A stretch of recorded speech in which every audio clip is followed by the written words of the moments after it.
আসসালামু আলাইকুম viewers, welcome জানাচ্ছি পিডি ফ্যামিলিজ কিচেন রুমস থেকে। গরম গরম এই ধোয়া ওঠা তরকারিটা যদি আপনাদের আজকের দুপুরের মেনুতে থাকে তাহলে ট্রাস্ট মি এক প্লেট ভাত বেশিই লাগবে। তো এটা হচ্ছে একটা শুটকির তরকারি। যারা শুটকি লাভার আছেন তাদের জন্য একটা বেস্ট রেসিপি, আপনারা অবশ্যই একবার ট্রাই করে দেখতে পারেন। তো ভিডিওটি সম্পূর্ণই দেখার জন্য অনুরোধ রইল। এই যে এগুলো দেখছেন, এগুলো হচ্ছে কলমি শাক। এগুলো আমার বাসার কাছে একটা পুকুরের ধারে ছিল, সেগুলো আমি উঠিয়ে নিয়ে আসছি। নিয়ে এসে খুব ভালোভাবে পরিষ্কার করে নরম নরম ডোগাগুলা সহ এভাবে কেটে নিলাম। তো আপনারা চাইলে কিন্তু এটা বাজারে যে কিনা কলমি শাক আছে সেটা দিয়েও করতে পারেন। আর এটা হচ্ছে শুটকি, আর এগুলো সম্পূর্ণই আমার হাতে তৈরি করা শুটকি। ভালোভাবে ধুয়ে পরিষ্কার করে নিয়ে শুকিয়ে রাখা। তো সবগুলো আগে ধুয়ে নিব আমি। প্রথমে শাকগুলো ধুয়ে নিলাম, আর এটার সাথে অ্যাড করব একটা বড় সাইজের আলু। সেটা আমি একটু টুকরো টুকরো করে কেটে নিয়েছি, সাথে দিলে এই শাকটার সাথে ভালো লাগে। তো দেখতেই পেলেন এই যে আলুগুলো, এইগুলো কিন্তু এভাবে কেটে ধুয়ে সবগুলো একসাথে রেখে দিলাম। এখন তরকারিটা রান্না করার পালা।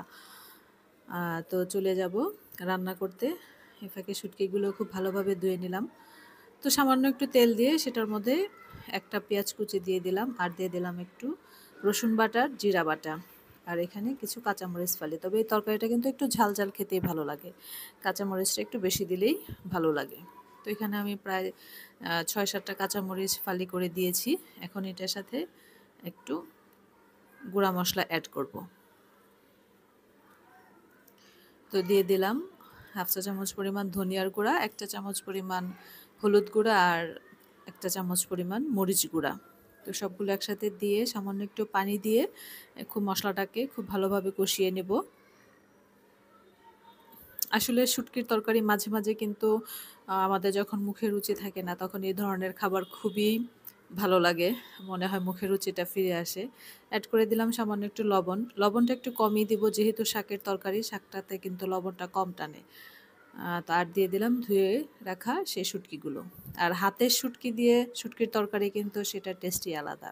একটু কষ্ট করে হলেও নিজে বানিয়ে নিলে সেটা কিন্তু খুব পরিষ্কারও থাকে, আপনার খেতেও ভালো লাগে, সব দিক থেকেই লাভবান এভাবে যদি করে নিই আমরা। তো একটু কষানোর পর আমি দিয়ে দিলাম সেই শাক আলুটা, দিয়ে একটু মজিয়ে নিলাম। দেখুন এখানে কিন্তু আমি পানি আর ব্যবহার করিনি, বাট শাকটা থেকেও কিন্তু অনেক পানি উঠছে।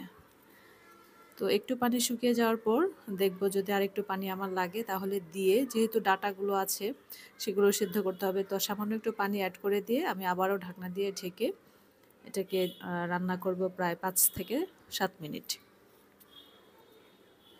আর এটা কিন্তু নিচ থেকে যেন পোড়া লেগে না যায়, সেই দিকটাও খেয়াল রাখতে হবে। তো ওইভাবে ঢেকে এখন 5 মিনিটের জন্য ঢেকে রান্না করব। তো এই দেখুন আমার কিন্তু পানিটাও শুকিয়ে আসছে প্রায়, সামান্য একটু পানি রয়ে গিয়েছে। তো এখন একটু এভাবে নেড়ে আমি কিন্তু এটাকে একদম নিচ থেকে পুড়ে ফেলা যাবে না, আবার পানিও থাকবে না, এরকম পর্যায়ে আসার পর এখন নামিয়ে নিলাম।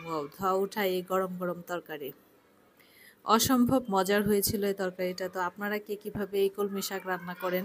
কলমি শাক দিয়ে কিন্তু অনেক ধরনের তরকারি, শাক যেভাবে রান্না করা হয় না কেন খুবই ভালো লাগে।